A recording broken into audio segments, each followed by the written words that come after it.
¿Cómo están amigos? Bienvenidos a un nuevo horario. Bueno, fin de semana. Hay mucha gente que está descansando, hay mucha gente que nos está viendo y otra gente está por ahí en la calle. ¿Cómo estás, José Antonio? Qué gusto, Miroslava, saludarte. Qué lindo encontrarme contigo a través de las plataformas y ahora en esa transmisión. Sí, estamos en un horario poco habitual, pero vamos a tratar siempre de hacer estos encuentros. Yo pienso que la comunidad necesita estar informada y nosotros estamos muy contentos de poder estar con ellos.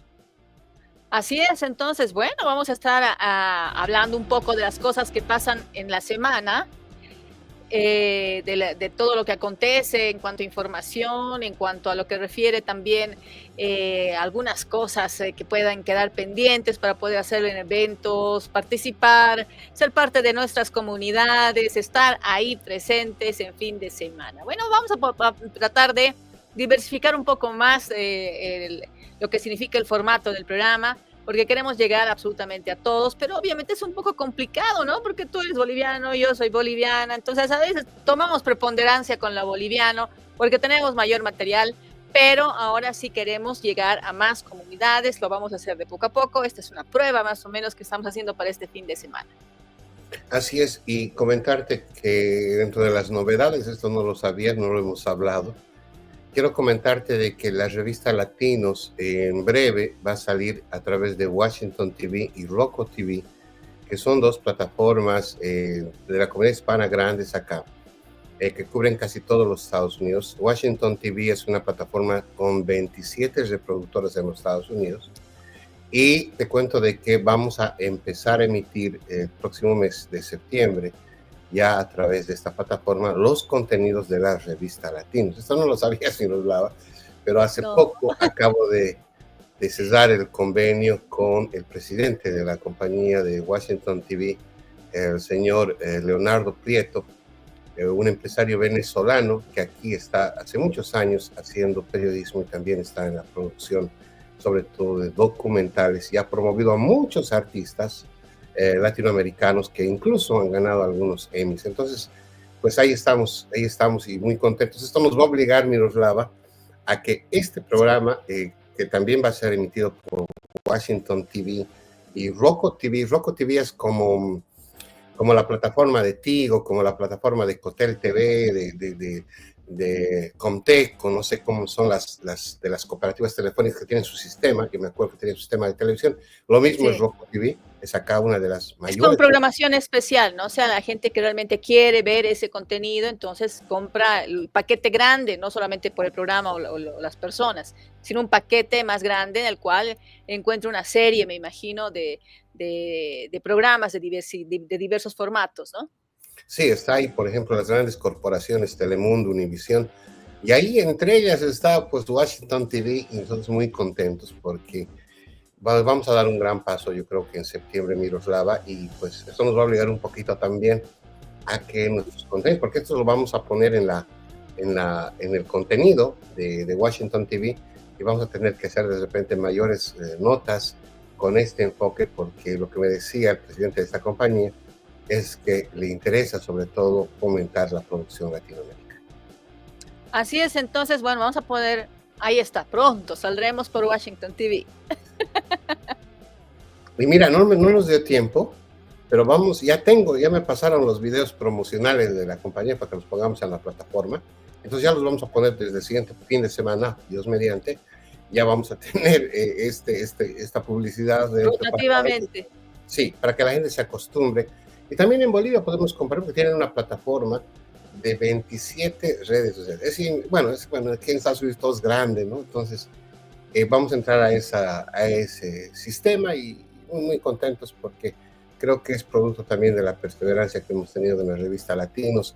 Ahora, por ejemplo, con el programa que realizo contigo, mucha gente está comentándome en Bolivia sobre cómo realizan y me preguntaron, están, no, lo que hacemos son contactos, entonces un poquito para la gente que Puedo nos... estar. En breve espero que te des una vueltita por acá, Sí, Miros, sí. y podamos hacer algún contenido aquí juntos ya también, no solamente a través de la plataforma. Pero bueno, las cosas aquí en los Estados Unidos, para empezar a hablar de los temas, no están muy bien, se podría decir, para la comunidad inmigrante. Muchos jóvenes, muchos profesionales internacionales llegan con visas de estudiantes. Pues el año pasado Barcelona estaba cerca de 1.200.000 estudiantes con visa de estudiantes, justamente, ¿no? Ya. Ahora la administración Trump ha decidido cambiar las reglas de juego. Es decir, van a poder sí entrar, pero por un periodo máximo de 4 años. Y Los después, estudiantes. los estudiantes. Y en el caso de los periodistas, como quien les habla, nosotros tendremos que renovar nuestra visa cada 240 días. ¿Cuántos meses es eso? Pues es menos de un año, ¿no? Menos de un año, es como unos 10 meses más o menos, si no me equivoco. Son 240 días. Antes el permiso que nos daban era de hasta 2 años. Entonces tú podías estar 2 años, te sellaban en el pasaporte y tenías la condición de periodista 2 años para estar en este país. Ahora esto ha cambiado, lo ha decidido así la administración Trump, lo ha decidido hace pocas horas. Va a entrar en vigor en los siguientes días. Aquí se estila que cuando una ley sale oficialmente, o una disposición en este caso, dan un periodo para que la comunidad escriba, reclame o tenga alguna observación, y si no hubiera ninguna observación formal, prácticamente ya es vigente. Pero en este caso no creo que exista mayor observación. Claro. Es una determinación ya del presidente, y estas decisiones administrativas son eso, decisiones administrativas, ¿no? Bueno, vamos con un corte publicitario y volvemos con este tema que es muy importante. La revista Latino celebra 200 años de creación de Bolivia, y para conmemorar esta fecha histórica, premiaremos a los bolivianos de oro en el exterior. La invitamos a una noche inolvidable en la gran gala de presentación de nuestra edición especial Bicentenario de Bolivia. Un encuentro donde el pasado y el futuro se abrazan. Sé parte de este evento que hará historia. 200 años de independencia, mi Bolivia. Cambas, collas y chapacos compartiendo tu canción. ¿Tu campaña está lista para la victoria? Cardiza y Analítica es tu socio estratégico con análisis de Big Data e inteligencia artificial. Transformamos el ruido de las redes en información clave para tu triunfo. Ofrecemos asesoría política integral, servicios de analítica de vanguardia, libros especializados y capacitación exclusiva. Con Cardiza y Analítica no solo compites, ganas. Contáctanos.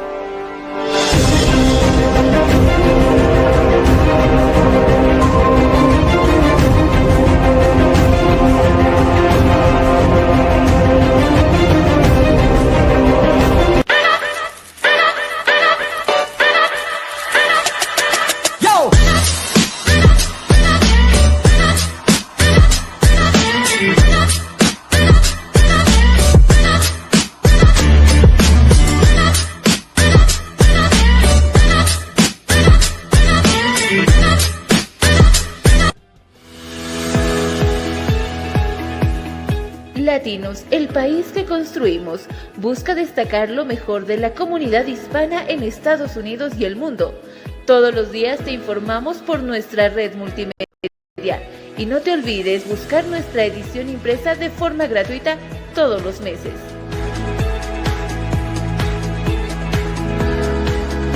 Latinos, el país que construimos. Y así teníamos entonces un poco de lo que tenemos de anuncios publicitarios, pero con esto también damos puerta a lo que va a significar el desarrollo de esta información. Dinos, más o menos, ¿cuántos estudiantes, cuántos periodistas quedarían no afectados, ¿no? Porque al fin y al cabo, si están manteniendo su podríamos decir, especificidad dentro de Estados Unidos, es porque están continuamente poniendo en regla sus papeles, ¿no? Pero ¿cuántos más o menos son? Bueno, no tenemos cifras oficiales, pero en la nota que has realizado la televisión de Francia habla de algunos datos que me parece importante, ¿no? O sea, los estudiantes no solamente vienen acá a estudiar, obviamente, a la vez hacen un aporte al país. Son como más de 50 millones lo que mueven solamente los estudiantes. Y el año pasado, según esta nota, al menos 1 millón de fracción ingresaron, ¿no? Porque no te olvides que son estudiantes que vienen, valga la redundancia, a estudiar, pero esto no son becas, no son no son estudios gratuitos, ¿no? Tienen que pagar. Mira, para que tengas una idea, un posgrado está dependiendo a la especificación, obviamente varía, pero estás hablando de varios miles de dólares, un posgrado en una universidad, digamos, relativamente interesante, por ponerle algún contexto. Y en el caso de los estudiantes, por ejemplo, los más comunes que vienen a estudiar inglés y que a veces se quedan después aquí por diferentes razones, buscan empleo o cambia su situación, pues ellos en ese caso igual las clases en cualquier instituto regular o universidad pues no son clases, se podría decir, muy accesibles. Tienen que realmente pagar entre por lo menos $1,500 cada mes. Entonces, imagínate, más el costo de vida, más lo que tienen que pagar. Bueno, entonces no es tan simple ser simplemente estudiante en los Estados Unidos. Claro, y lejos de eso también tenemos la gente que va con becas, ¿no? Son becas específicas en las cuales, bueno, es cierto, tienen convenios para que una vez concluyan los estudios retornen a su país. Sin embargo, hay muchos que incluso han intentado quedarse y obviamente me imagino que a esos van apuntando pues, específicamente este tipo de cambios en lo que va a significar los permisos de las visas, ¿no? Claro, la idea de la administración Trump es que no existan estudiantes permanentes, es decir, estudiantes por siempre, porque la norma... Como en las universidades estatales, los dinosaurios. Bueno, más o menos así. Mucha gente aquí ha llegado de estudiante y se ha quedado de estudiante y se ha quedado de estudiante y se quedó. Es lo que está buscando la administración. En algunos casos mucha gente lo aplaude, pero también seamos realistas. Mucha de nuestra gente que por diversas razones tiene que migrar o salir de los países en Latinoamérica, una opción real era llegar como estudiante y tratar de mejorar su vida de esa manera. Entonces ahora va a cambiar. Además que si uno va a Estados Unidos a estudiar es para, o sea, aprender nuevas cosas y ser alguien de bien en la sociedad en el sentido de que va a aplicar lo que ha estudiado en algo, ¿no? Entonces es un poco complejo, ¿no?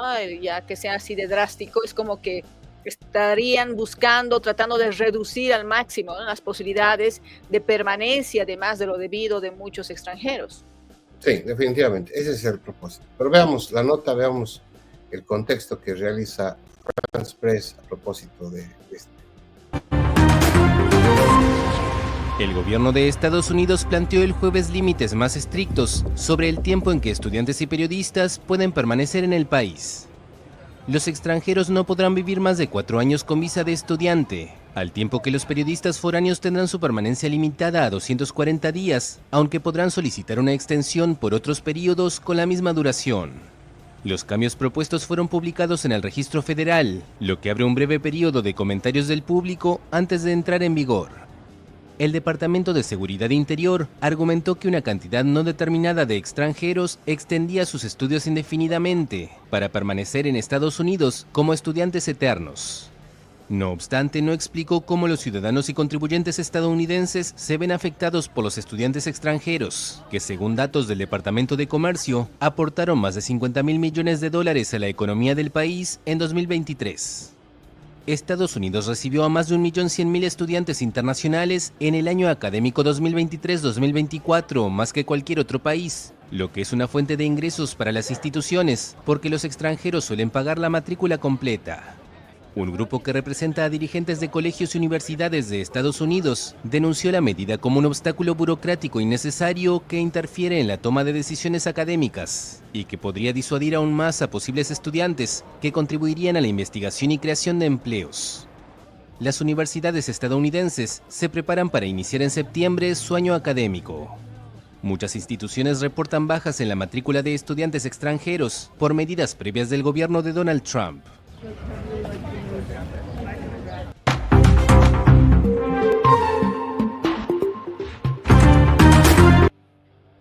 Bien, ahí está. Es ¿Qué bueno, tal? bueno, es necesario saber, ¿no? Para muchas de las personas que residen en este momento en Estados Unidos y para aquellas que tenían planificado de alguna forma hacer sus papeles para estudiar algún diplomado, alguna maestría o con alguna beca en específico, ¿no? Porque yo entiendo que en Latinoamérica, por ejemplo, hay algunas entidades, algunas empresas que se dedican precisamente a vender servicios para ayudarte a conseguir papeles de estudio. Entonces, esto ya se define, ¿no? Creo que hasta octubre más o menos estaban hablando de que se podía todavía acceder a la antigua versión, porque ya después de octubre entiendo que ya vendría con esos 4 años, o sea, con el tiempo más limitado. Sí, sí, las actividades en el sistema educativo en los Estados Unidos arrancan en septiembre. Lo mismo en las universidades, obviamente, y es por eso justamente que la nota precisaba, ¿no? Que en septiembre las cosas van a cambiar. Sin embargo, un dato que es importante, ¿no? ¿Qué pasa con los estudiantes que por una u otra razón no terminan o llevan créditos de diferente forma? Quiero ser más explícito.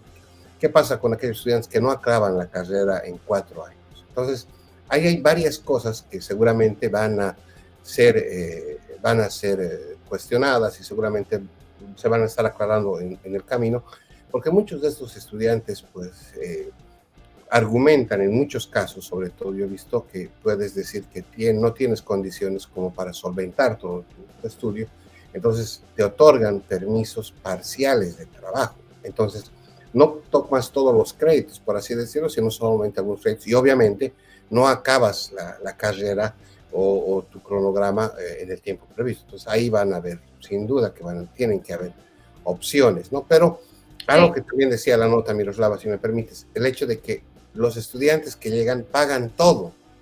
Aquí hay muchas ayudas en los condados, en los estados, y estas ayudas hacen de que tu costo de como estudiante se reduzca en muchos casos. Pero los que vienen del extranjero, pues pagan todo, entonces ahí es un poco medio que no se entiende, ¿no? De todas formas, es un golpe, sobre todo para nuestra comunidad hispana que busca una mejor alternativa cuando migra a Estados Unidos. No, y además creo que tampoco es de un día para el otro que digan, no, el día de mañana ya limitaremos la estadía de los estudiantes. Yo creo que han hecho un estudio previo, ¿no? Las universidades seguramente tienen informes respecto a la movilidad de los estudiantes y el caso sobre todo de aquellos que llegan de otros países precisamente para especializaciones. Entonces, normalmente son 4 años, al menos si son becas, o sea, no te puede ir mal, te va mal, pierdes tu beca. Entonces me imagino que también a eso arguyen, ¿no? Que tienen tiempos limitados y obviamente sí o sí tienen que irles bien. Ahora, en el caso, por ejemplo, de gente que realmente tiene acceso a poder hacer el pago de su bolsillo a las universidades, a las instituciones, institutos educativos y todo demás, los scholarships, me imagino que en esos casos sí también deben hacer referencia a este tipo de limitaciones de estadía, ¿no? Sí, sí, definitivamente va por ese lado. Bueno, habrá que esperar. De todas formas, es una noticia que no ha agradado a nuestra comunidad, por supuesto. Pero bueno, Claro. vayamos Cambiamos de avanzando. tema. Sí, cambiemos de tema.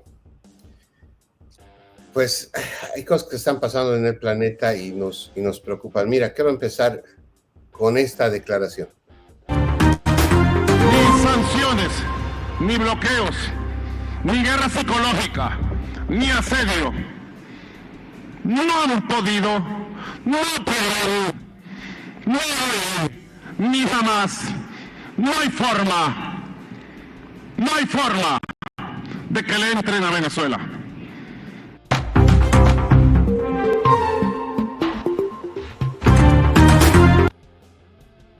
¿Qué tal?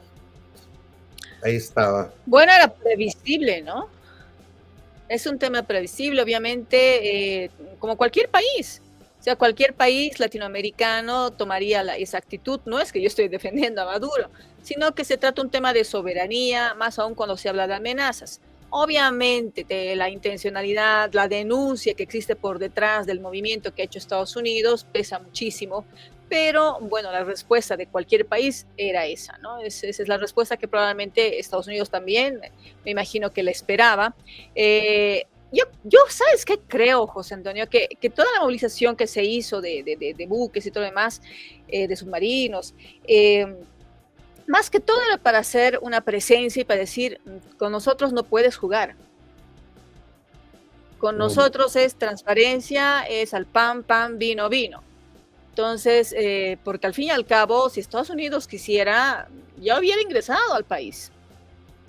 Simple y llanamente, creo que ha sido un mensaje claro y certero. Es que son varias cosas, Miroslava. Yo te cuento, estuve en la víspera hablando con Desiree Gómez y a propósito le mando saludos a mi colega si está viendo. Ella es fue presentadora y radica ahora aquí en Washington, es periodista venezolana y me decía, José Antonio, no pasa nada, me dijo. O sea, no pasa nada porque Estados Unidos ha renovado el contrato, varios contratos con Venezuela, ¿no? Entonces no creo que pase a mayores. Yo le dije, pero amiga, que nos queda, no creo que pase a mayores. Y me pasó varios links de algunos analistas venezolanos que tienen ese criterio. Y bueno, pues habrá que hacer la tarea e investigar. Pero luego te cuento que a las 2 horas me llama y me dice, sabes, no es tan simple lo que te estoy diciendo porque realmente al parecer van a haber novedades este fin de semana. Entonces hay que estar pendientes, de todas formas. Salimos de inmediato en vivo, ¿eh? Sí, hay que estar pendientes. Nosotros, bueno, vamos a estar ahí. Y mira, y no está nada, no es un criterio especulativo. Mira lo que ha pasado anoche. Anoche ha llegado un portaaviones ya a aguas del Caribe. O sea, está moviendo Estados Unidos todo un equipo realmente impresionante. Yo cuando voy a Baltimore me gusta ir por el lado de que colinda la bahía al puerto y uno ve atracados los buques cargueros, ¿no? Y son como pequeñas ciudades y en fin, donde cargan ahí, pues son militares. Pero yo he visto uno de estos portaaviones que no es este el que vamos a mostrar, pero son infraestructuras realmente colosales, o sea, parecería de cuentos de ficción. Pero Estados Unidos ha movido lo más pesado en lo que significa equipo bélico. Y en este momento hay como 6,000 Marines esperando simplemente la instrucción de qué van a hacer. Pero mira, veamos esta nota que justamente es de las últimas horas y la vamos a poner acá y luego comentamos.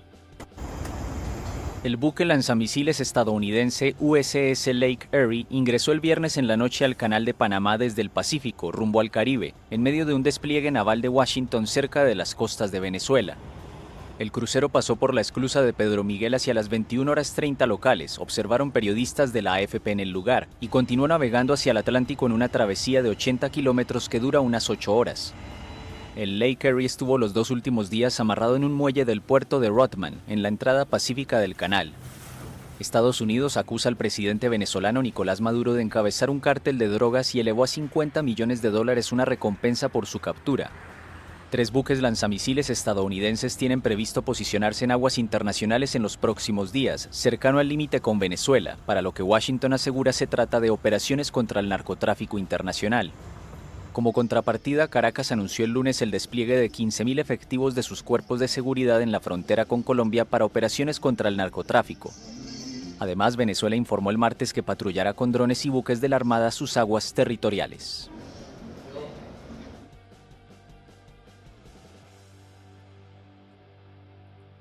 Bueno, ahí está. Esto es el viernes. Por si acaso, hoy, amigos y amigas, es sábado, para la gente que nos ve, es sábado 30 de agosto del año 2025. Sábado 30 de agosto, y se va a reprisar mañana 31 de agosto, tenemos eso previsto. El viernes, hace unas horas, son las imágenes muy frescas. Bueno, por eso te digo, bueno, yo estoy calculando por la magnitud de lo que tú me hablas, que no va a ser, digamos, una visita, pasamos por las costas y nos volvemos. Van a estar un buen tiempo. Es un claro mensaje para ver, primero imagino, ¿no? Van a ver cuál es la reacción del país y obviamente se está buscando de alguna forma que Nicolás Maduro tal vez decida bajarse, ¿no? de la presidencia, que es algo un poco, a mi modo de ver, improbable, tomando en cuenta todo lo que ha acontecido para que él busque mantenerse en el poder. Y sabes, a mí me da la impresión que quieren hacer un bloqueo naval a todo lo que es el tema de Venezuela, porque, mira, o sea, no va a pasar nada por este lugar. O sea, y Francia esta semana también ha hecho una movilización de apoyo. Un buque de guerra francés se está acercando a este lugar. Trump ha estado hace 2 semanas en Europa haciendo diferentes diálogos y obviamente Francia, Macron, el presidente Macron, ha respaldado muchas de las políticas de Estados Unidos a nivel de este tipo de hechos, ¿no? Es decir, de política internacional. Entonces Francia también estaría apoyando yo le llamaría un bloqueo naval, porque ¿qué sentido tendría, Miroslava y amigos que nos ven, mover tanta infraestructura? Porque no solamente mover, sino estás hablando de millones de dólares, lo que significa esta movilización. O sea, no ha tenido que tener permiso del Congreso, ¿no? Sí. Porque así nomás no puedes movilizar. Claro, sí, tiene respaldo. Porque no te olvides que han sacado una ley que establece que los carteles de la droga, y entre ellos el cartel del Sol, que acusan a Maduro ser el líder, el jefe del cartel del Sol, pues los han calificado el Congreso, la administración Trump, como enemigos, y es por eso que están actuando, ¿no? Ahora, este letrero que vemos acá, esto está en la frontera con Colombia. Este letrero fue famoso porque lo colgaron en inglés, pero es la carretera panamericana que va de Colombia a Venezuela. Y ahí está obviamente la recompensa de los 50 millones y también a su lado aparece, no se ve en el video, pero a su lado del cartel aparece también Diosdado Cabello, que es su mano derecha, que ofrecen 25 millones por él. Imagínate, o sea, parecería de estas novelas de película, de narcos, donde la dicen, ahí esto es ficción, no es realidad, es ficción, los subrayan y empiezan a especular sobre gobiernos, ¿no es cierto? Eso parecería que estuviéramos viviendo, Miroslav. Sí, porque al final conocemos, ¿no es cierto?, el mismo hecho de que dentro de Venezuela, Diosdado Cabello fue, por ejemplo, si no me equivoco, tuvo injerencia incluso en PDVSA, ¿no?, que era la empresa petrolera. Muchos de ellos han desmantelado prácticamente una empresa. PDVSA era la 6ª empresa más grande petrolera del mundo. Digo, porque obviamente en la situación actual ya no cuenta, digamos, con estos adeptos, pero hablábamos de una empresa que tenía filiales en diferentes países, que vendía petróleo a muchos otros, entonces tenía realmente un gran aporte, grandes ingresos para Venezuela. Recordemos cómo Venezuela antes era un emporio, incluso similar a México o similar a la propia Corea, por ejemplo, hoy en día cuando hablamos de telenovelas, actores, mises, cantantes, o sea, realmente hablar de Venezuela antes era totalmente diferente. Hoy en día no es que Venezuela es menos para todos los venezolanos, ¿no? O sea, Venezuela es hermosa, sino que es el sistema que tiene, ¿no?, el sistema político, el cual ahora rige dentro de este país y que ha logrado de alguna forma incluso obligar a muchos ciudadanos a huir de Venezuela, ¿no? Hay una ingente cantidad de venezolanos que incluso salieron a pie por las fronteras hacia el lado de Colombia, hacia el lado de Ecuador, pasaron incluso por todo lo que significa Centroamérica, han llegado a Bolivia, han llegado a Chile, Argentina. Entonces, es gente que de alguna forma ha intentado sobrevivir fuera de Venezuela. En Venezuela había una temporada, sí, entiendo que siguen así, en la cual ir a hacer compras, o sea, no es como acá más, donde se hacen filas inmensas, sino que te daban una libreta en la cual iban anotando y apuntando lo que te correspondía en la jornada para poder venderte, ¿no es cierto? La atención médica, igual eran filas y filas de personas para la atención médica, que es gratuita, pero que obviamente no era tan accesible como años atrás, cuando, digamos, existe la oferta y la demanda entre la estatal o la pública y la privada, ¿no? la atención pública y privada.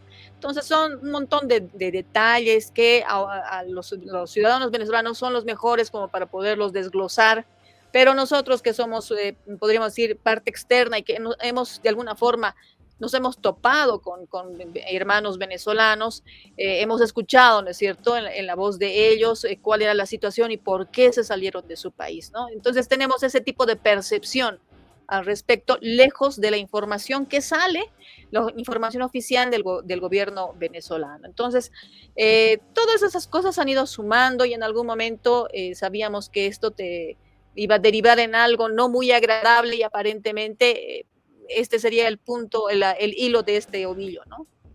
Sí, estas son imágenes, amigos y amigas, de este viernes por la noche, viernes en la noche, lo reitero, 29 de agosto, un buque más de Estados Unidos, un acorazado más, se acerca silenciosamente ahí a costas de Venezuela. No quiero especular, la información es clara, se está moviendo ya en aguas del Caribe, sería el cuarto buque de guerra de los Estados Unidos. Pero ¿qué pasa en Venezuela? Venezuela hoy, este sábado 30 de agosto, ha vuelto Miroslava a hacer una convocatoria. En la semana habíamos visto que hacían convocatorias para promover su milicia. Este fin de semana, otra vez Venezuela ha abierto los registros y ha invitado a que sus ciudadanos se inscriban a la milicia y que pues defiendan al país según las órdenes de Maduro. Centenares de personas respondieron el viernes al llamado del presidente Nicolás Maduro a alistarse en las fuerzas militares de Venezuela para ampliar filas ante lo que el mandatario llama una agresión imperialista de Estados Unidos. El gobierno habilitó más de 1,000 puntos de inscripción. Sí es necesario porque no podemos vivir esperando por sus amenazas todo el tiempo. Ellos tienen que saber que tenemos sangre de Bolívar, libertador, y cuando éramos indios defendimos a Venezuela. Ahora que estamos mejor preparados, la seguiremos defendiendo. Militantes del chavismo, empleados públicos, parlamentarios y autoridades electorales se sumaron a la milicia bolivariana, un componente castrense integrado por civiles con alta carga ideológica. Maduro denuncia como amenaza el anuncio de Washington de movilizar 5 buques de guerra y unos 4,000 efectivos hacia el Caribe Sur, cerca de aguas venezolanas, para maniobras contra el narcotráfico. La operación coincide además con el aumento a $50 millones, la recompensa que ofrece Washington por la captura de Maduro, por su vinculación con un supuesto cártel. La nueva jornada de inscripción se extiende hasta el sábado, tras un primer operativo el fin de semana pasado. El número de inscritos no fue aún divulgado. Maduro dijo antes del primer registro que contaba con 4,5 millones de milicianos, cifra que expertos ponen en duda. No está claro si habrá adiestramiento militar. El presidente del Consejo Nacional Electoral, Elvis Amoroso, se alistó en Plaza Bolívar de Caracas, junto a otros directivos y funcionarios.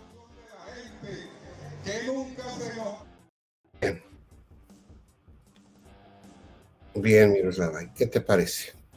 Que yo creo que tienen que pensar muy bien por parte del gobierno de Venezuela una respuesta realmente diplomática, protocolar, específica en este caso, ¿no?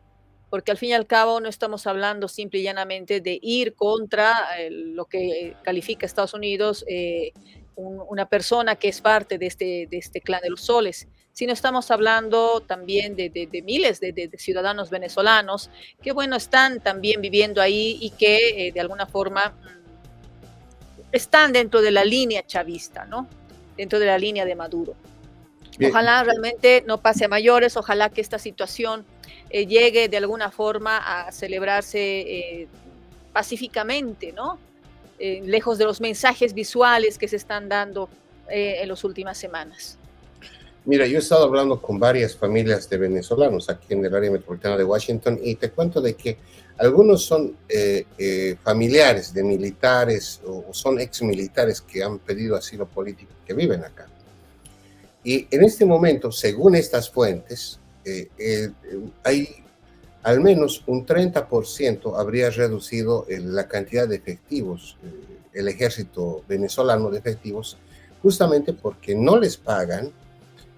Segundo, porque tenían a un comienzo privilegios los uniformados en alimentos.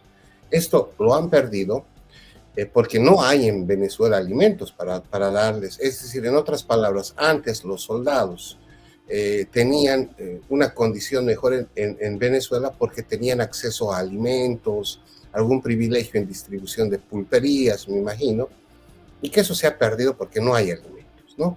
A raíz de eso, el gobierno de Venezuela, Maduro, había instruido ya hace varios meses que pueden trabajar en otros oficios. Entonces, esto ha dado pie a que muchos uniformados pues pidan su baja o directamente pidan su licencia y se dediquen a otros oficios. Entonces, esta actividad que vemos de reclutamiento, de enlistar de la milicia armada, son movimientos obviamente de tinte netamente proselitista para la causa de Maduro, ¿no? Es prácticamente, lamentablemente es una acción política que busca mostrar al mundo de que Maduro tiene apoyo en su pueblo. Pero cuando tú dices y lo describes bien, en un país donde te dan una libreta para decirte cuánto pan puedes comer o cuánto pan no puedes comer porque no hay, pese a que tú te lo mereces, pese a que tú trabajas, eso ya es muy duro, es muy duro. Y yo me sumo a tu criterio. Ojalá que estemos hablando mañana de que pues ya se logró la ansiada paz, que Venezuela siga siendo ese hermoso país. Y tú hablabas de algo bien bonito hace rato. Yo me acuerdo que en los años 80, 90, muchos estudiantes de ingeniería en la San Andrés, en Bolivia, buscaban migrar a Venezuela porque los sueldos para los profesionales eran muy atractivos. Entonces, muchos estudiantes bolivianos en los años 90, comienzos de los 90, finales de los 80, viajaban a Venezuela justamente a ejercer su profesión, porque unos recibían mejor trato económico y era un mayor mercado. Entonces, imagínate, de estar así, hoy en día vemos en las calles de Sudamérica, aquí en los Estados Unidos, mucha gente desprotegida de la comunidad venezolana y da mucha pena. Da mucha pena porque no han tenido otra opción más que, como tú dijiste, salir caminando, salir como podían, a donde podían, evitando esta administración, ¿no? Es lamentable, pero bueno, es lo que pasa, ¿no? Hay ciertos apasionamientos con los cuales es bien difícil discutir, sobre todo cuando conoces gente de una posición como de la otra posición, pero lo cierto es que las libertades, o sea, mi libertad como ciudadano de vivir bien, dentro de mi concepto de lo que es vivir bien, no dentro del concepto de otra persona, creo que es esencial, ¿no? Es esencial cuando hablamos de ciudadanos que, bueno, escapan de su país porque aducen que no pueden sobrevivir dentro de su país. Entonces eso sí es muy triste. Pues como te digo, esperemos realmente que no pase a mayores esta situación y que obviamente de alguna u otra forma la historia nos dé una lección importante, ¿no es cierto?, de cuánto alguien puede gobernar, cómo puede gobernar y cuánto uno permite que pueda gobernar. Bien, bueno, pasamos el tema y nos vamos a nuestra amada Bolivia, nos vamos a nuestra querida Bolivia. Ha estado candente todo lo que ha pasado, a mí me encanta. Sí. Cuéntanos, Miroslava. Bueno, hay un montón de información de toda la semana, pero creo que la información más impactante de este viernes ha sido el hecho de que dos líderes políticos, Luis Fernando Camacho y Marco Antonio Pumari, uno es de Santa Cruz, otro es de Potosí, hayan sido de alguna u otra forma, hayan logrado salir de su detención. Por ejemplo, en el caso de Luis Fernando Camacho, ha estado detenido él es de Santa Cruz, en el oriente boliviano, lo han trasladado a una detención realmente, podríamos decir, violenta, ¿no? Porque ha sido un operativo, una persecución, han disparado contra el auto, lo han puesto contra el piso y se lo han llevado desde Santa Cruz, siendo él gobernador de Santa Cruz, o sea, la máxima autoridad a nivel departamental, que el departamento aquí es como un estado en Estados Unidos, para ser trasladado a otra región y estar ahí casi 3 años en una cárcel de máxima seguridad, que es la cárcel de Chonchocoro. El líder político boliviano Luis Fernando Camacho, gobernador suspendido de Santa Cruz, salió este viernes del penal de Chonchocoro en La Paz, luego de que la justicia, nuestra justicia boliviana, le retire la medida de prisión preventiva. Imagínate, ha estado en una prisión preventiva 3 años en 4 procesos. Recordemos un poco, uno de los procesos era el golpe de Estado 1, que investiga su participación en la crisis política del 2019 que obligó a la renuncia de Evo Morales, y que obviamente una de las promesas de campaña cuando entró Luis Arce era precisamente que entren a la cárcel quienes habían logrado que salga Evo Morales. Entonces ese era uno, el otro era decretazo relativo a la firma de un decreto durante su gestión como gobernador. Imagínate esa incongruencia. Generalmente cuando se da este tipo de casos, el proceso se da en tu región, no en otra región. Y sobre un carro bombero vinculado a la compra irregular de un vehículo que se dio también en Santa Cruz, supuestamente durante su gestión, relacionada con una huelga de 36 días que habría liderado en 2022. Entonces, son estos casos, y ahorita vamos a ver un pequeño video cuando él está saliendo de la cárcel de Chonchocoro. Entonces, veamos, escuchemos un poco de lo que él hablaba y la emoción que tenía de al fin salir de la cárcel, porque recordemos un poco, él se mantuvo como gobernador todo este tiempo, pidió permiso, había un reemplazo, un interinato, y él obviamente retornando a Santa Cruz volvió a ser gobernador. Entonces lo van a ver con una banda, la banda que le identifica como gobernador de Santa Cruz. Un saludo a Santa Cruz, mi doctor, apese. Santa Cruz, ya estamos de ida, ya está la libertad. Cumplí mi palabra, ni vendido ni cobarde, peor masista. ¡Viva Santa Cruz! Y en pocas horas vamos a llegar a seguir defendiendo a nuestro pueblo, a recibir a nuestra gente, el cariño que le tengo y las ganas de poder abrazar a nuestra gente después de casi 3 años. Dios lo bendiga y nos vemos en Santa Cruz. ¡Nos vemos! Y bueno, José, realmente esta situación ha generado podríamos decir, un despliegue de la prensa impresionante. La red Unitel se llevó la flor, tengo que decirlo, en el sentido de que incluso logró entrar a la avioneta en la cual él se trasladó a Santa Cruz, hizo transmisión y cuando subía la avioneta, cuando bajaba la avioneta, cuando pisaba el suelo cruceño, cuando era recibido por las personas que lo esperaron allá en Santa Cruz, no solo en Santa Cruz, en La Paz también salieron personas, lo esperaron en el aeropuerto, en el trayecto en la ciudad del Alto habían algunas personas que igual salieron con sus banderas, porque obviamente es un mensaje totalmente diferente a lo que teníamos hace años atrás. Hablábamos de persecución política, son como 300 personas detenidas en la última década, y esta es una figura que podríamos decir, a mi modo de ver, perdió el movimiento al socialismo y el evismo la presidencia. Hablamos de una segunda vuelta en la cual va a ingresar Rodrigo Paz Pereira, que dicen que tiene un pacto con Evo Morales, pero todavía esto no está confirmado. Y también de Jorge Tuto Quiroga Ramírez. Entonces, ¿qué quiere decir? Un cambio radical de gobierno. Y que tenemos un sistema judicial totalmente politizado, electoralizado, que respondía al gobierno de turno. Si el gobierno decía, él es mi enemigo, inician un proceso, lo metían a la cárcel. Y es como si estuvieran haciendo un sana más o menos los del sistema judicial, cuando agarran y dicen, bueno, sí, es detención preventiva. No, que hagan nomás la detención en su casa, que sea una detención domiciliaria. Imagínate, estar casi 1000 días en detención preventiva, la autoridad de un departamento. Obviamente él ha liderizado de alguna forma toda la movilización del 2019, la que han llamado o denominado como la movilización de los pititas, que era cuando la ciudadanía salió a las calles y prácticamente se vio obligado, ¿no? Tanto el presidente como el vicepresidente Evo Morales y García Linera a presentar su renuncia, o sea, huir del país. Muchos de las autoridades de ese entonces huyeron del país, retornó Luis Arce, absolutamente todos retornaron al país.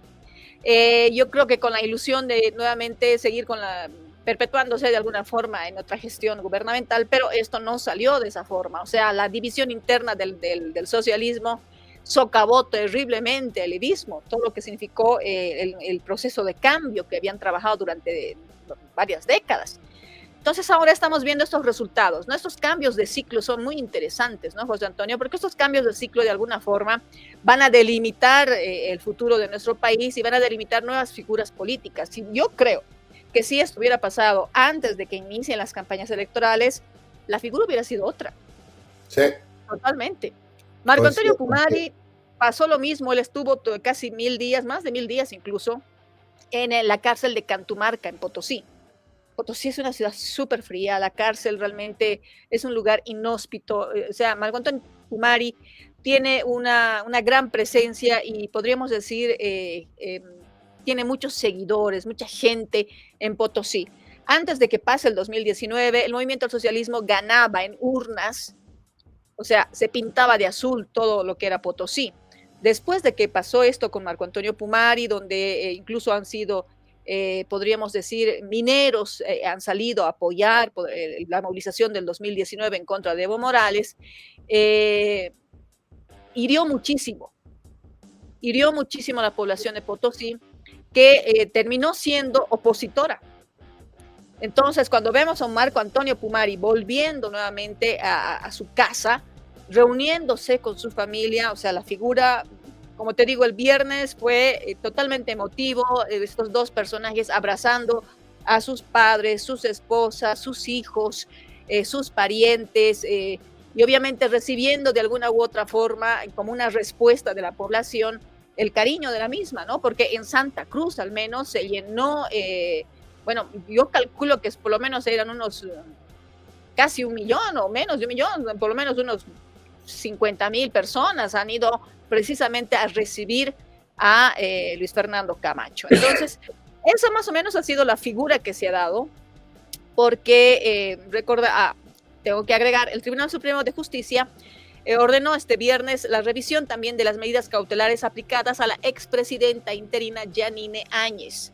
Entonces, ese caso está todavía, podríamos decir, podría terminar de la misma manera. Recordemos que ella fue detenida en una ciudad, en una población en el oriente boliviano. Ella estaba oculta en el somier de una cama, debajo del colchón, cuando fue detenida. Imagínate, o sea, había fotografías, o sea, se dieron el lujo de mostrar las fotografías de cómo habían detenido a la expresidenta Yanine Áñez, mellano incluso, ¿no? O sea, su propia dignidad. Sí. Y era como una especie de trofeo. Y ella ha estado en la cárcel de mujeres en La Paz durante todo este tiempo. Entonces, esa justicia en la cual durante muchos años decían, no, ella no tiene que tener ese tipo de proceso, ella fue presidenta, ella necesita es un proceso especial para expresidentes, y han negado que ella haya sido presidenta. También ha sido una situación demasiado compleja. Han recurrido a organismos internacionales, la familia, para estos tres personajes, pero no.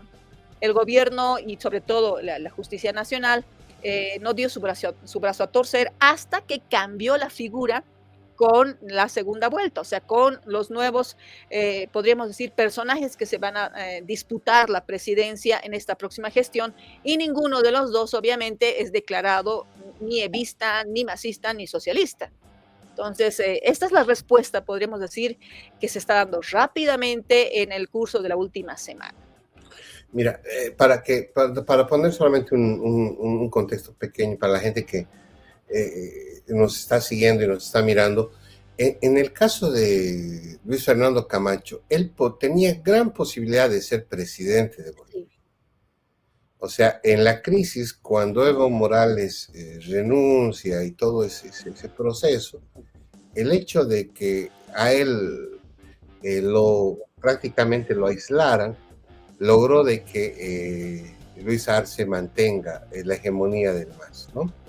Entonces estamos hablando de un hombre que realmente es un referente para la política boliviana. Ahora, mucha gente me dirá, pero ¿te acuerdas también que circularon unos audios donde con Pumari y Camacho antes de ser candidato, fue un disparo al pie que él mismo se hizo, ¿no?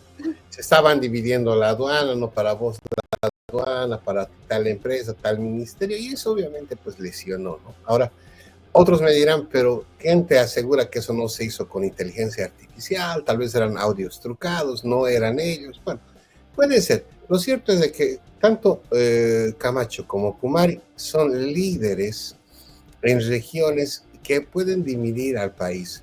Camacho responde a todo lo que es la oligarquía cruceña, todo lo que son las logias cruceñas, porque hay que hablar, claro, existen logias en nuestro país. ¿Qué es una logia? Un grupo de amigos, solo que tienen dinero, tienen empresas y controlan algunas empresas. Ahora, Unitel no es justamente pues un canal de bajo perfil en presupuesto, es uno de los canales más grandes privados de Bolivia que responde a estos esquemas de los empresarios cruceños. Por eso también han estado ahí en la avioneta, no he visto, voy a buscar las imágenes, pero por eso tienen esta relación con. Ahora, en eso aparece un líder cívico, Marco Antonio Pumari, que tiene un grueso de la población, sobre todo joven, potosina, y tiene muy buena llegada. Y además que yo lo veo, de los dos, el que más me gusta, si vale el término, es Pumari. A mí también, sí, a mí también. Es el más sobrio a la hora de hablar. Siempre sus declaraciones públicas las hace con criterio, ¿no? Ya esto te estoy dando pie a que vamos a entrar a hablar de un personaje. Ya vamos a empezar a hablar de lo que hay en las elecciones de Bolivia, y obviamente por eso llama la atención de que es importante tener coherencia y tener cordura, sentido común a la hora de hablar ante la opinión pública. En Bolivia va a haber segunda vuelta, y para empezar, mi querida Miroslava, quiero que empecemos con este video que tú lo has conseguido. Sí. Yo también lo he visto. Que es de las redes del candidato vicepresidencial de Rodrigo Paz Pereira, que ha cometido algunos abruptos, ¿ah? No es la primera vez. Sí, tú eres generosa, ¿eh? Tú eres generosa. Hay que ser algo generoso, ¿no? Sí. Esta situación de alguna forma ha afectado la imagen del capitán Edmundo Lara. Tiene muchos seguidores, es cierto. Él se arguye el éxito, podríamos decir, en urnas del Rodrigo Paz Pereira, que le ha dado mayores números de votos comparado con Tuto Quiroga, pero los lleva a los dos a la segunda vuelta. Y de alguna u otra forma, creo que le falta una tableta de Ubicatex, ¿no? Porque él, cuando hace referencia... Un paquete. Cuando hace referencia a su candidatura, cuando hace referencia a él y su proyección política, es como si dijera, Rodrigo Paz Pereira es más o menos el adorno. Aquí soy yo y por mí es que hay esta votación. Entonces, esta situación está pasándose un poco de los límites, y en la última publicación que él realiza en su red de TikTok, que ha sido realmente su puntal de campaña, él habla precisamente de una situación. Hace unos días atrás, Rodrigo Paz Pereira se reunió con Luis Arce para ver todo el tema de la transición, y en la conferencia de prensa se encontraba con varias personas de su equipo, ¿no? Sí, a mí también me llamó la atención, es mi amigo Gabriel Espinosa. Él se presentó como asesor de Samuel Doria Medina para hacer todo lo que significa los 100 días carajo en el tema económico. Él es un exdirector del Banco Central de Bolivia. Lo vamos a invitar algún día porque él es muy buen analista en esta área. Aparece dentro del equipo Gabriel, y aparece también otra persona que, según dice Lara, es cercano a Marcelo Claure. Entonces, él lanza una amenaza a su candidato presidencial. Escuchemos esto. Estimados patriotas, quiero confesarles una preocupación que no me deja tranquilo. He visto una fotografía donde detrás de Rodrigo Paz se lo ve a un hombre de confianza de Samuel Doria Medina, su famoso economista, no sé cómo se llama.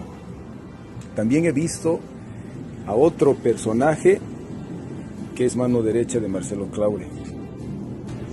Quiero pensar que es una casualidad, porque no quisiera enterarme que Rodrigo Paz está haciendo trato con Samuel y con Claure, porque si es así, le quito mi apoyo, porque yo he entrado a la política para algo diferente. Yo estoy luchando contra este sistema corrupto. Y si van a entrar al mismo sistema, no vale la pena seguir en esto. Les juro por Dios, no vale la pena seguir en esto. Espero que esa fotografía donde aparecen estos dos personajes sea una casualidad, porque no voy a permitir que se vengan a colgar de toda la lucha y de todo el sacrificio que hemos hecho. Estamos luchando por una Bolivia diferente. Y acá no hay que hacer alianza con ningún partido político, no necesitamos hacer alianza con partidos políticos, tampoco con actores políticos, y tampoco podemos permitir que Claure y Samuel nos quieran meter a su gente. Hay que estar atentos, mi gente. Voy a hablar con Rodrigo Paz. Para preguntarle si Claure y Samuel están queriendo meter sus garras por ahí, porque yo no lo voy a permitir. No lo voy a permitir, mi gente. Queremos algo nuevo, queremos algo diferente, y es con gente nueva, es con renovación. Los viejos políticos no tienen espacio aquí, tampoco sus emisarios. Que Dios me los bendiga, mi gente. Yo siempre voy a estar al lado del pueblo, siempre del lado de lo correcto. Lo que es justo, y lo que no está bien, no está bien. Esas son las palabras de Lara, ¿no? Lejos de lo que podamos hablar del tema, si es o no es una alianza con los asesores presentes ahí en esa conferencia de prensa, que resalta algo, a mi modo de ver, la coordinación. Si uno es candidato vicepresidencial, tiene que estar enterado de todo, tiene que saber todos los días la agenda de su candidato presidencial. Ayer, por ejemplo, hoy día creo, fue a Chutillos a bailar Tuto Quiroga, y obviamente dudo mucho que eso no haya sido notificado a su candidato vicepresidencial. O sea, estamos viendo más o menos una campaña que ha logrado ganar gran cantidad de votos, pero era una campaña con un equipo de trabajo que probablemente no haya sido todavía bien estructurado. El voto mayoritario ha sido en el campo, ha sido el voto del indeciso, que realmente cundía muchísimo. Tú viste las cifras en las encuestas, los indecisos eran mayores a los primeros candidatos que supuestamente tenían predominancia de posibilidad de voto. Entonces, estamos viendo a un candidato vicepresidencial salido un cacho de contexto, ¿no? Porque hay situaciones, o sea, no es un reality. Las redes sociales no son para que uno agarre y diga, oh, me corté el dedo, oh, no encuentro el par de mi media y no puedo usar ni siquiera zapatos, así, ¿no? O sea, hay gente que sí lo hace, pero en temas políticos yo creo que él tendría que primero recurrir al candidato presidencial, preguntar al candidato si realmente estos asesores, estas personas están haciendo una alianza estratégica, porque me da a entender de que su candidato presidencial está haciendo sus cosas por su lado. Es lo primero que yo estoy pensando. ¿Y eso qué significa? Que es muy posible que sí existan cierto tipo de alianzas que él desconoce. Pero, claro, pero a ver, tratando de buscar un poco, han habido tantos comentarios sobre lo que está diciendo este policía, ex policía, no sé, algunos le dicen capitán, etcétera. Este señor, y lo digo con mucho respeto, pero él debería comprender de que si va a ser vicepresidente, va a gobernar para todos los bolivianos. Número uno. Número dos, en política el que se enoja pierde. Y en la vida incluso. Él tiene que pensar en hacer alianzas, no te estoy diciendo alianzas de gobernabilidad, pero alianzas políticas. Tiene que comprender que el arte de la política es gobernar, y que gobernar pasa por crear consenso.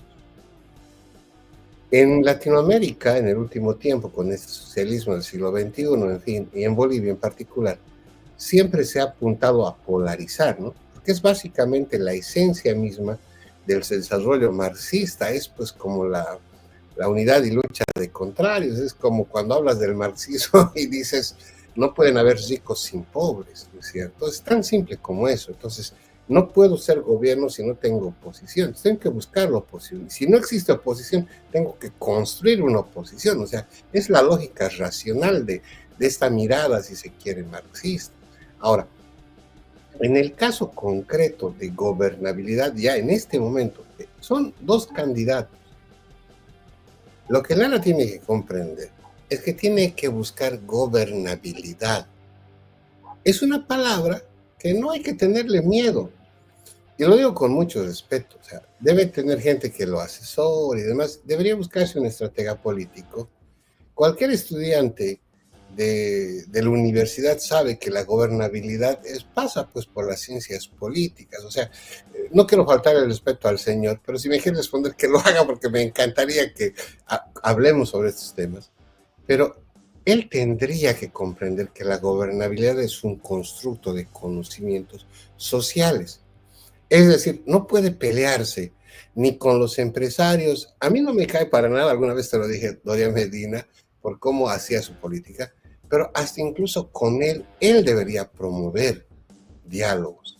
Lo mismo con Claure. Pero antes, no que los meta a su bando, imagínate, y llegar al punto de volverlo a amenazar. La segunda vez que lo amenaza a Rodrigo Paz. La primera vez dijo que lo iba, que no sé qué, lo dijo públicamente, y luego dijo, no, a veces me interpretan mal. Él dijo eso. Ahora, la segunda vez dice, no me gusta, le voy a quitar mi apoyo. Oye, a ver, con todo respeto, ¿quieres ser vicepresidente de un país? Vas a manejar, si el voto te permite, vas a manejar la asamblea legislativa, vas a tener consensos. No todos le van a caer. Pero lógico, ¿qué va a agarrar su pelota y se va a salir? No, es que tiene que ser coherente. Es una barbaridad, Miroslava, es una barbaridad. Sí. Yo no sé en qué vamos a llegar con este señor. Llegamos.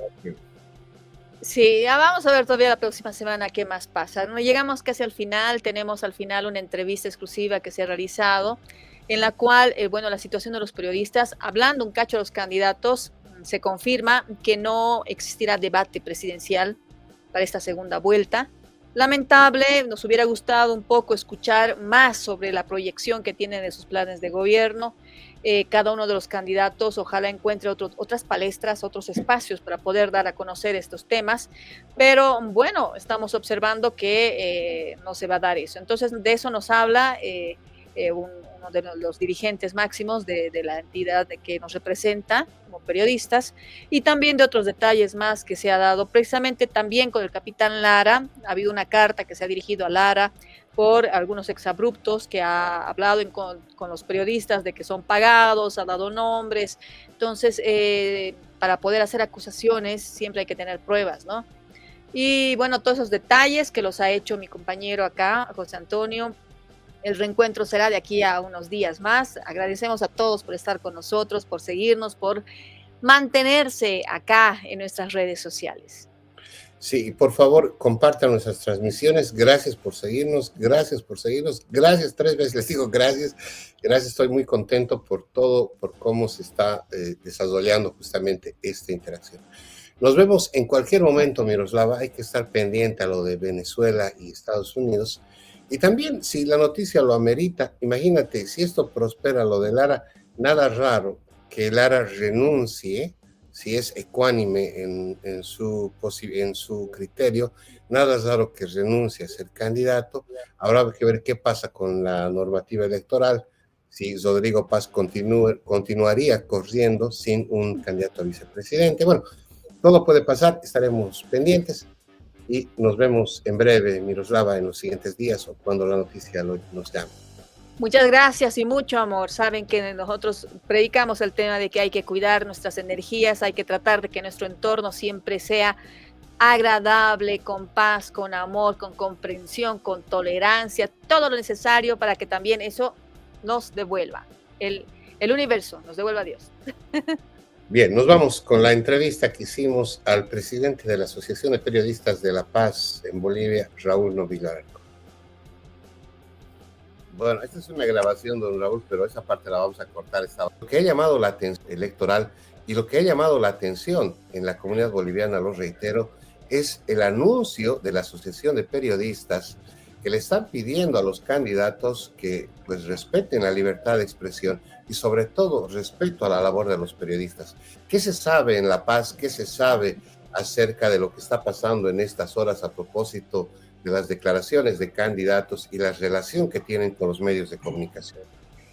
Bueno, definitivamente para mí es un gusto, encantadísimo de estar nuevamente en contacto contigo, José Antonio, y con Washington y toda la zona MD.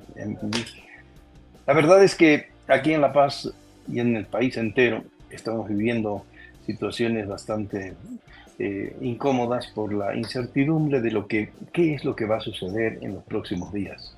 Si bien ya se ha llevado a cabo la elección y tenemos 2 candidatos, pues hay todavía esa inseguridad de qué es lo que viene hacia el futuro. Bueno, en primera instancia sí, hay gran preocupación por el hecho de que para la prensa estamos a veces limitados en nuestras coberturas y a veces se bloquea a los 2 candidatos para tener acceso directo. Ayer me ha sido imposible llegar, por ejemplo, a uno de ellos, no obstante que hay una relación de amistad, bueno, con ambos por la vida de periodistas que tenemos y que conocemos a Rodrigo Paz y también a Tuto Quiroga, pero el entorno es el que a veces imposibilita el acceso. ¿Qué está sucediendo? Que lamentablemente los periodistas vemos la agresión también por parte de autoridades que están en el entorno.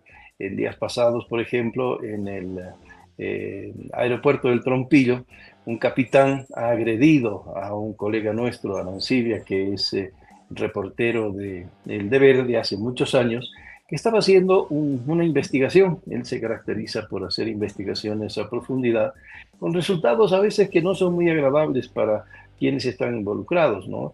Ha hecho situaciones, por ejemplo, de seguimiento a casos de drogas, narcotráfico, etcétera, y piensa que a consecuencia de aquello ha fallecido su mamá, por ejemplo, en un caso en Samaipata.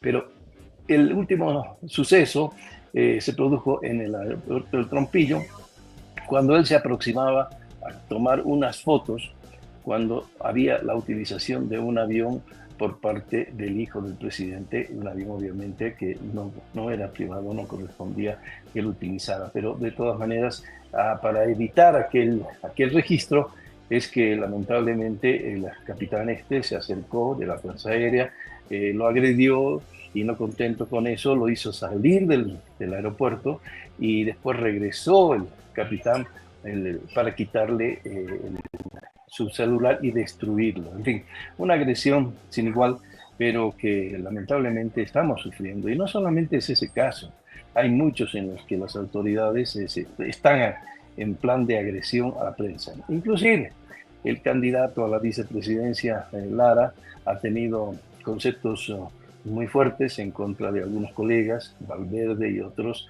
porque nos llama que somos nosotros vendidos a los medios o seguimos la dirección de la gerencia de los medios y menosprecia la labor del periodista, que totalmente es neutral. El periodista está cumpliendo con su función de dar a conocer a la ciudadanía qué es lo que sucede. Y obviamente siempre hemos sido la piedra del zapato para los políticos. ¿Por qué? Porque fiscalizamos la cosa pública. Ahora bien, en el caso de Lara, aún no es vicepresidente de la República y ya está haciendo estas amenazas y estas ofensas y estos insultos a los periodistas simplemente porque nosotros tenemos el deber de informar. Y si no le ha gustado alguna situación que se ha presentado, pues no es forma de actuar antes de que tenga poder. El temor en general de los colegas es qué sucederá cuando, si es que es elegido, tenga poder. Entonces, hay preocupación. Nosotros nos basamos en la garantía que tiene la Constitución Política del Estado, que es la libertad de prensa y expresión. Y aquello está consignado en los artículos 106 y 107 de ese documento que garantiza el trabajo periodístico sin ninguna atadura. Pero lamentablemente no lo están respetando y bueno, en democracia obviamente debe hablarse aquel principio de respeto a la libertad de prensa y expresión. ¿Qué va a hacer la Asociación de Periodistas, Raúl, en este contexto? ¿Quién es el garante de derechos el Tribunal Electoral en el caso de las elecciones, ¿a quién debería recurrir la Asociación de Periodistas justamente para evitar esta avalancha, yo diría, de criterios? Porque lo hemos escuchado al señor Lara, pues diciendo muchas afirmaciones. Yo entiendo que el clima electoral, comprendo que al clamor de repente de las masas y una declaración pública electoral o proselitista promueve, digamos, el hecho de que pueda vertir un criterio acalorado. Pero ya cuando tú lo ves hablando en redes sociales, que ya son declaraciones públicas, mencionando nombres, y tal periodista es su esposo tiene, o sea, ¿te imaginas llegar ya al tema personal, tratar de buscarle alguna mecha para desacreditar a alguna persona en su labor profesional? Pues no solo lesiona al oficio, sino ofende. ¿Cuál va a ser la actitud de la asociación? He visto que han publicado varios comunicados. Nosotros como medios de comunicación acá en los Estados Unidos estamos siguiendo de cerca. Te cuento de que para la comunidad hispana el tema de Bolivia es muy importante por el hecho mismo de que se están produciendo grandes transformaciones en toda Latinoamérica y obviamente la elección de nuestro país está en el foco, yo diría, justamente internacional. Y en ese contexto, que se hable de ya incluso algunos criterios contra los medios de comunicación, pues obviamente que encienden las alarmas acá y preocupa, Raúl. Definitivamente, especialmente a quienes estamos acostumbrados a que se nos respete como periodistas y que se respeten los principios básicos de la libertad de prensa y expresión y el trabajo con ética que llevamos a cabo. Lo que sucede es que en la actualidad nosotros sí hemos hecho comunicados y hemos mandado una carta pública al candidato Lara. Personalmente he hecho que se le entregara esta carta a la oficina que tienen en la ciudad de La Paz, porque no radica acá. Y tengo entendido que la ha recibido porque tenemos nosotros el sello correspondiente de recepción. De todos modos, aquello se ha quedado silente, no ha habido más, excepto que nosotros hemos hecho conocer nuestro reclamo en todas nuestras redes sociales y también en los diferentes medios de comunicación, porque la Asociación de Periodistas no solo abarca radio, sino también radio, televisión y todos los medios escritos. Y claro, nos incomodan estas situaciones y reclamamos nuestro derecho.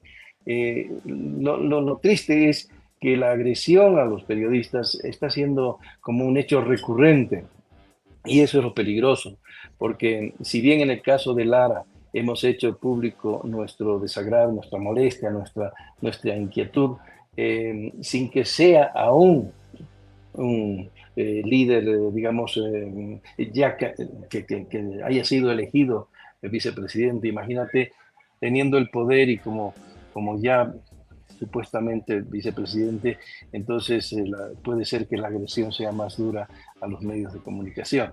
Si se porta así como candidato, ¿cómo sería si es elegido? En el caso del Viru, bueno, también hemos hecho un comunicado en nuestro reclamo de las 9 asociaciones de periodistas de La Paz que responden a cada uno de los departamentos, y obviamente seguimos en nuestro interés de que la comunidad, la ciudadanía sepa que nosotros lo único que estamos haciendo es informar. Nosotros somos los voceros, digamos, y fiscalizadores de la cosa pública. Somos quienes nos dirigimos a las comunidades, a la gente, al público, y damos a conocer qué es lo que está sucediendo en el poder ejecutivo definitivamente, ¿no? Y legislativo. Entonces, aquello no les gusta. Pero no es cuestión de gustos, es cuestión de principios. Es cuestión de respetos que en democracia deben primar. Los artículos que mencionaba son vitales porque hay la libertad de expresión absoluta para el trabajo del periodista. Nos sentimos incómodos, es una agresión permanente, pero eso no nos limita en seguir en nuestro empeño de dar a conocer a la ciudadanía la verdad, cubrir los hechos tal cual son y denunciar aquellas situaciones que marcan situaciones fuera del ley, aquellos hechos que son delictivos, aquellos hechos que evidentemente molestan a la ciudadanía o afectan, porque nos afecta a todos los ciudadanos el hecho de que hayan privilegios para algunos y hay sanciones para otros, ¿no? Bien, en el ámbito electoral, Raúl, hemos visto antes del 17 de agosto pasado que las empresas encuestadoras daban unos criterios, pues por así decirlo, en términos del pueblo, ninguna le achuntó a lo que realmente pasó en las urnas. Y algunas personas han criticado, y me parece válida la observación, dicen cómo los medios de comunicación difunden información de las empresas encuestadoras cuando nos damos cuenta que las empresas encuestadoras en realidad no tienen credibilidad por los datos que han mostrado y por los resultados mismos de la primera vuelta. Entonces aquí un poco medio que no quiero, para ser claro con la pregunta, lo que busco es buscar un equilibrio justamente, parafraseándote, ¿hasta qué punto los medios de comunicación somos responsables cuando publicamos una encuesta de una empresa? Hay que reiterar que es una empresa privada que cobra por el servicio, etcétera, en fin, porque estos no son servicios gratuitos. ¿Hasta qué punto los medios tenemos o no tenemos, si vale el término, la culpa de brindar algunos datos de encuestas que después nos damos cuenta no son ciertas? Bueno, ahí viene una situación muy delicada, porque con la experiencia que tenemos cubriendo elecciones, viendo el ambiente en Bolivia, hemos visto situaciones en las que algunas empresas de encuestas pertenecen a grupos políticos. Entonces, obviamente, ya están viciadas. Ahora, hay otras empresas que son contratadas de fuera por diferentes medios de comunicación y lamentablemente, claro, hay cierto sesgo aparentemente de acuerdo a sus intereses. Pero la verdad es que se han desprestigiado absolutamente en su trabajo y deja mucho que desear. Ahora bien, la responsabilidad del periodista de apoyarse en una fuente está justamente ahí enmarcado dentro de cuán eficiente es el colega o el medio de comunicación para realmente tener la garantía de que estas empresas estén haciendo un trabajo absolutamente real, verdadero y que no están viciados.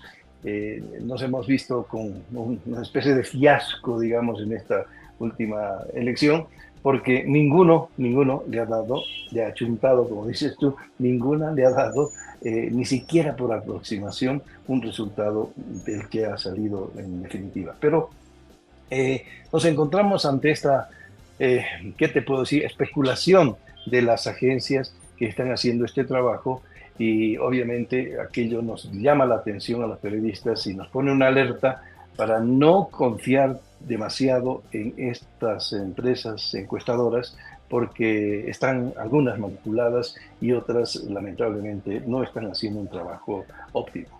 Entonces, inclusive hemos decidido, muchos de los colegas, no apoyarnos en estos pronósticos y dejar que las cosas se lleven a cabo de la manera más tranquila, y nuestros colegas, nuestros representantes que cubren a las mesas de las urnas, etcétera, de los recintos eleccionarios, que esos son los informes que nosotros vamos a dar crédito. No así las encuestadoras o a veces también opinadores o gente que ya está pagada para apoyar a X o Z candidato. Así que nuestro trabajo es arduo, pero debemos mantenernos dentro de lo que es nuestra filosofía de trabajo, que tenemos que hacerlo con ética, con responsabilidad, con versatilidad, ser ecuánimes en nuestra información y tener mucho cuidado cuáles son las fuentes que nos proporcionan datos de cualquier manera. Finalmente, Raúl, ¿qué está haciendo la Asociación de Periodistas? En otrora siempre se hacían debates eleccionarios, es decir, para las elecciones la asociación siempre propiciaba. Para esta segunda vuelta, para esta elección, ¿se está coordinando? ¿Cómo se está llevando a cabo este trabajo? Este es un tema ingrato, te voy a decir. En noviembre del año pasado habíamos iniciado una conversación y un convenio inclusive con el Tribunal Supremo Electoral para que, como tradicionalmente hacían los debates, la Asociación de Periodistas de La Paz, porque la de La Paz es la que, después de tener casi 100 años de existencia, crea la Asociación Nacional en los 8 departamentos restantes y crea la Nación Pero ¿qué sucede? Que nosotros sabíamos, como La Paz tradicionalmente, teníamos que hacer el debate presidencial que no se llevaba a cabo desde las épocas del inicio de Evo Morales, porque él simplemente se negaba a asistir a los debates. Pero se hicieron debates anteriores con participación de los periodistas. Ahora, lo que ha sucedido es de que han obviado a la Asociación de Periodistas de La Paz y la Nacional ha copado aquel lugar para llegar a un acuerdo con la Confederación de Empresarios Privados y el Tribunal Supremo Electoral para hacer unos debates, pero que hemos visto han sido debates donde no hay una participación directa del periodista, sino que agarran dos unidades, dos canales de televisión, que son grandes empresarios privados en Santa Cruz, Unitel y la Red 1, y entonces con grandes intereses económicos, entonces ellos cubren la parte periodística y lo único que han hecho es tener presentadores o presentadoras que dan un tema y controlan el tiempo. Eso no es debate. Y eso que ha dado lugar a una especie de pugna entre los candidatos donde se insultaban, se cuestionaban, se fastidiaban, se decían cosas impropias. Pero eso no es un debate. Un debate debería ser donde el periodista, por eso nosotros de la Asociación de Periodistas de La Paz nos hemos alejado de este proyecto, porque consideramos de que el periodista tenía que tener ahí un rol protagónico de preguntar, hacer preguntas a los candidatos y no darles el chance a que entre ellos se menosprecien o se insulten o se denigren. Pero lo que nos interesa como periodistas en primera instancia es saber cuáles son sus políticas, cuáles son sus planteamientos políticos. Y ahí no ha habido más que controladores de tiempo lanzando temas, y aquello no condice con nuestro propósito de hacer un debate presidencial con periodistas. Bien. Gracias, Raúl. Gracias, Raúl Dovillo Alarcón, presidente de la Asociación de Periodistas de La Paz en Bolivia. Gracias por todos estos criterios y nuestra solidaridad con los colegas que están sufriendo en este momento estas agresiones. Entrenamientos, si vale el término, pues de forma muy exagerada, ¿no? Definitivamente, sí. A veces uno dice, hay temor por ser periodista, pero yo creo que hay más, el valor del periodista vale muchísimo, es mayor que nosotros tenemos que cumplir con una misión, además que somos apasionados por nuestro trabajo y nuestra profesión, porque está dedicada a la ciudadanía y debemos seguir adelante. Gracias, Raúl.